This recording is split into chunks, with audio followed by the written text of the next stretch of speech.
নায়িকা হয়ে গেছি, কারোর সাথে পরিচয় হয়েছে, এটা মুছে ফেলতে চাই। এই কাজটাও সম্ভব না।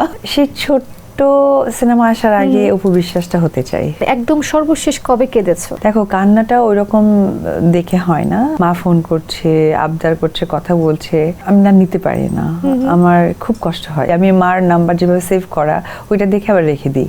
মাঝে মাঝে যখন আমার মৃত বাবা মাকে নিয়ে মানুষ যখন অনস্ক্রিনে কথা বলে, লাইভ করে করে তাদেরকে ইন্টিগ্রেট করে কথা বলে, তখন আসলে মানে ভাষা হারিয়ে ফেলি। বিজনেস খুব কঠিন একটা জিনিস। তুমি ওটাতে ডিফোল্ডার হয়ে গেলে এই সুযোগটা তো খুবই খারাপ। সেটা অনেক বড় ঝুঁকি মনে হয়েছে। আচ্ছা, এরকম যদি হয়, অপু বিশ্বাসকে একদম নতুন ভাবে তার জীবন শুরু করার একটা সুযোগ দেওয়া হলো, স্ট্রবেরি সুপার ডটেড ও ক্লাসিক ভ্যারিয়েন্টে সেন্সেশন জাগুক শিহরণ, কিংবা একটা সুপার পাওয়ার দেওয়া হলো, অপু বিশ্বাস তার জীবনের কোন বিষয়টা আসলে বদলাতে চাইবে? সেই ছোট্ট সিনেমা আসার আগে অপু বিশ্বাসটা হতে চাই।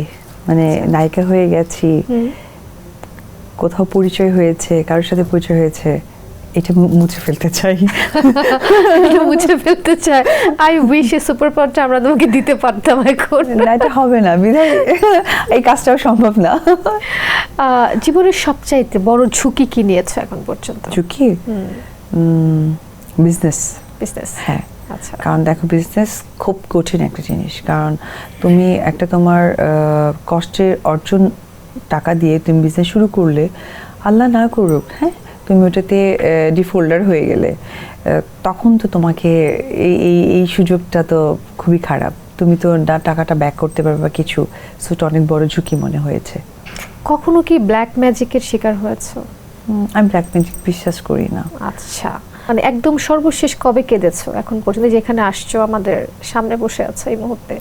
দেখো, কান্নাটা ওইরকম দেখে হয় না। আমি একদম অনস্ক্রিন একটা সত্যি বলি, যখন আমার পাশে আশেপাশে কাউকে কখনো শুনি তার মা ফোন করছে, আবদার করছে, কথা বলছে, আমি না নিতে পারি না, আমার খুব কষ্ট হয়। মানে আমার ফোনটার দিকে তাকায় দেখি, আমি মার নাম্বার যেভাবে সেভ করা, ওইটা দেখে আবার রেখে দিই। তো ওইটা প্রতিনিয়তই হয়, প্রতি মুহূর্তেই হয়। আর মাঝে মাঝে একটু খারাপ লাগে যে কিছু কিছু মানুষ যখন আমাকে ট্রোল করে, আমাকে করুক, বা আব্রাহামও ট্রোলের একটা পার্ট হয়ে গেছে, সেটাও করুক, সেটা বা যদিও ছোট বাচ্চা, এটা তাদের বিবেকের ব্যাপার। বাট মাঝে মাঝে যখন আমার মৃত বাবা মাকে নিয়ে মানুষ যখন অনস্ক্রিনে কথা বলে বা লাইভ করে করে তাদেরকে ইন্টিগ্রেট করে কথা বলে, তখন আসলে মানে ভাষা হারিয়ে ফেলি। মনে হয় যে আসলে আমার এই কাজের স্বীকৃতির থেকে ইম্পর্টেন্ট আমি কোথায় মিশেছি বা কোন জায়গাটাতে আমি পা দিয়েছি, যার বিধায় যে মানুষগুলো আজকে পৃথিবীতে নেই, তাদেরকে নিয়েও দু একটা কথা বলার স্পেস তৈরি করে দিয়েছি।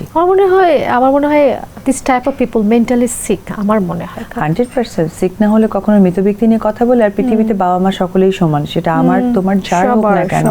আমার কাছে যেমন আজকে আব্রাহামের সমবয়সী যত সন্তান আছে, বা আমার যেমন বোনের বাচ্চারা আছে, আব্রাহামের কাজিনরা আছে, ওই বয়সী যত বাচ্চা আছে, সব আমার সন্তান সমতুল্য। সো আমার চোখে তারা একদম